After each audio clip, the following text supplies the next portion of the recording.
Part 3.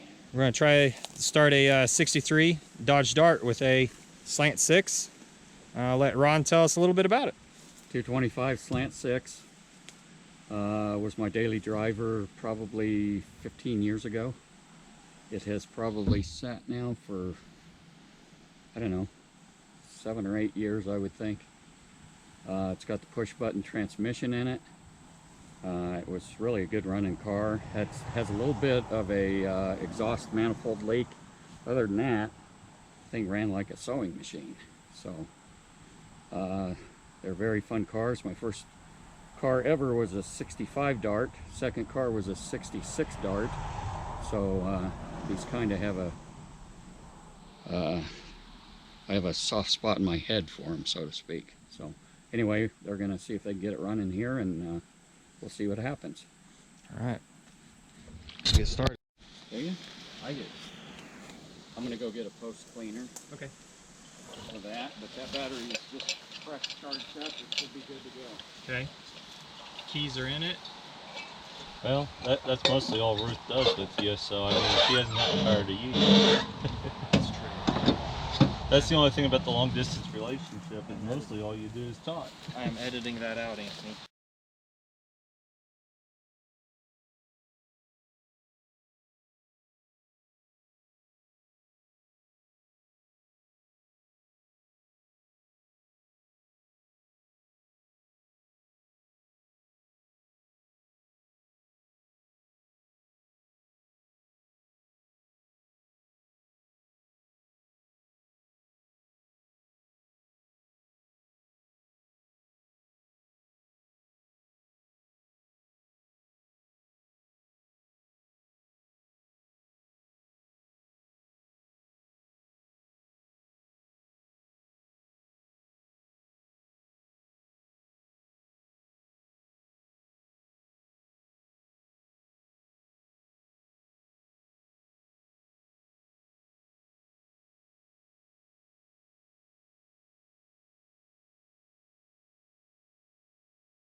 Low battery.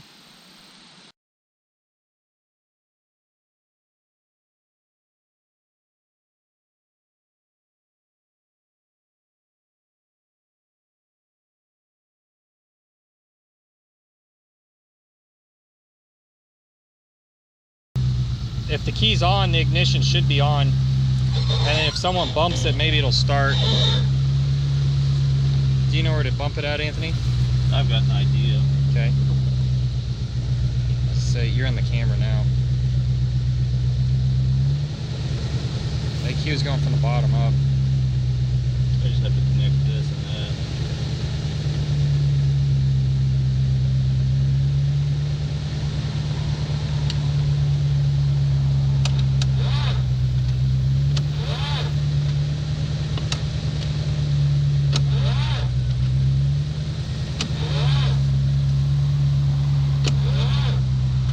It's only got enough to crank it a little bit and then it stops.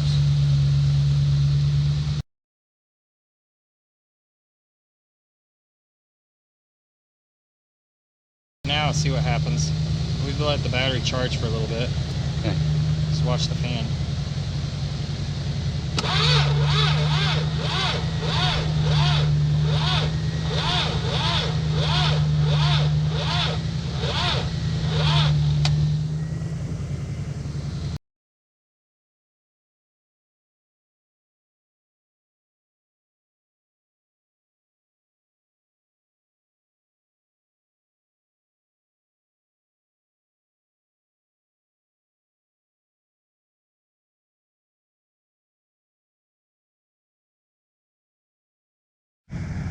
Okay, back at the Dart. We've had the battery charging for a little bit, so let's see if she'll crank over.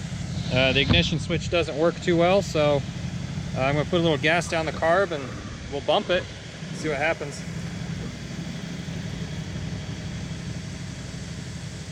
All right. Oh, screwdriver. Do you want to do the honors, Ron? You do. Oh.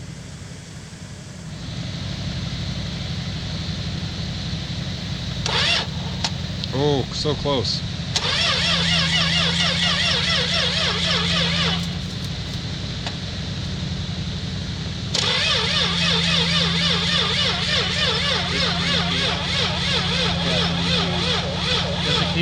key on? Yeah.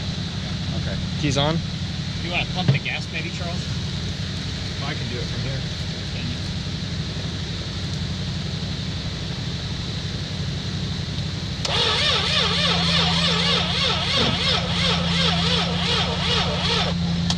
Charles took over.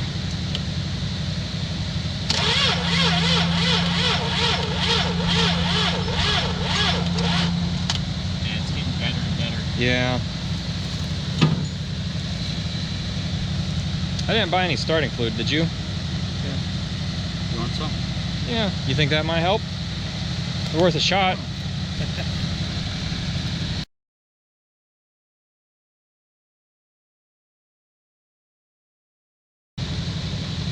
Give her some Bill Cosby. Yeah. Oh, too much. Don't plug me. She backfires. I'm gonna get my hand. All right.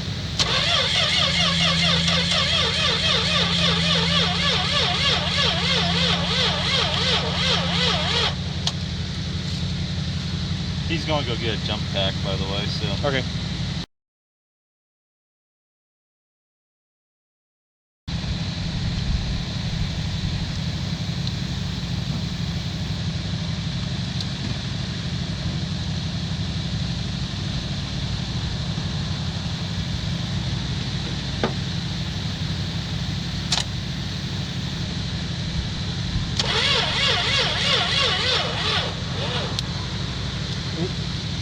That was interesting. Now try it.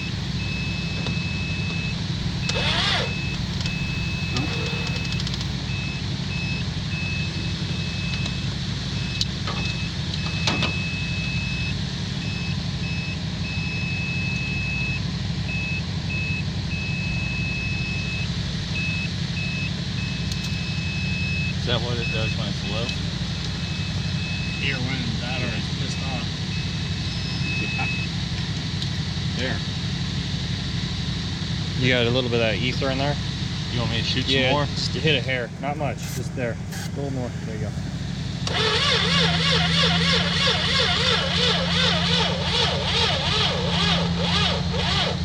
Yeah. Well, We got nothing on the key. Charles. Nothing on the key.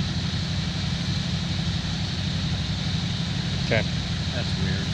Well, I guess when they said I'm going to turn the camera off. something, All right. Let's see if we can start this now.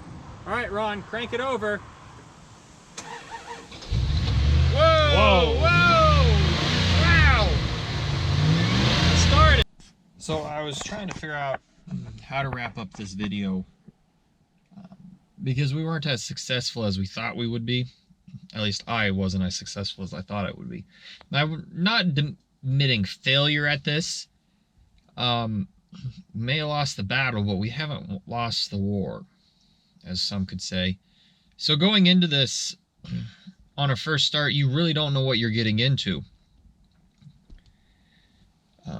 You can look them over and get an idea, but on that GMC, we had no way of knowing that the motor was locked up. We had no way of knowing that push rod was bent until we started uncovering it. Much like restoring a car, you don't really know what's under the car's paint until you sandblast it or strip the paint off. You can dive into some real deep stuff and realize, oh, this is a bigger mess than I thought.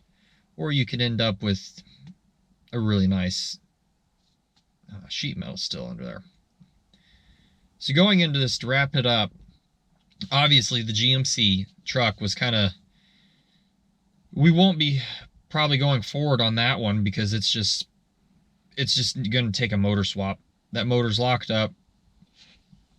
You could try to dump Marvel Mystery Oil in that bad boy and just try to free everything up, but you still have a bent push rod in the end, so you'd have to swap a push rod. Still need to clean the carb. There's a bit of work that would need to go into that one. The Dart, as of this video airing, the Dart is sold, so we no longer have access to that. But I think with the Dart, ultimately what we ran into with the Rambler and the Dart is a combination of just some well-used batteries and tired starters. Another problem we ran into is on both of them, the ignition switches were kind of finicky. On neither car could we use the ignition switch to turn the car over physically. So there were some wiring issues in there as well. So the Dart is no longer on the table. The Rambler though, it's still there. It's still there. We may try to go back and see what we can do to it. Work out the electrical bugs in it. But there are several other vehicles there as well that we're probably looking into. Older vehicles. So we really need to find a 6-volt battery to do those, and that's how old they are. But I'm not gonna talk about those. Just gonna kind of wrap this up and say we gave it a shot. It hasn't phased us, and we'll see what we can do. So stay tuned for more. Thanks for watching.